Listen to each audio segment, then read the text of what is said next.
Hi, another foreclosed property, another day in Lancaster, New City. So meron pa tayong isang available na Chesa model dito sa Lancaster, New City in Glenbrook 3, no? So single attached po ang property na ito sa mga naghahanap ng mga Chesa model sa Lancaster dahil wala na sa developer. Ang presyo po ng bahay na to is 5,130,000 pesos.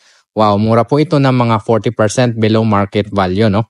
Ang lot area po ng unit na to is 100 square meter and the floor area is 90 square meter. 3 bedroom, 3 toilet and bath. At ang kagandahan dito kasi hindi pa natirahan yung bahay. Pasukin agad natin para makita ninyo. By the way, kung kayo ay interested dito, kontakin nyo lang ako sa number ko na sa screen. Ang property line natin magmula yan dito. Yan. Hanggang dito po sa firewall ng kapitbahay. 90 ang floor area, ang lot area is 100.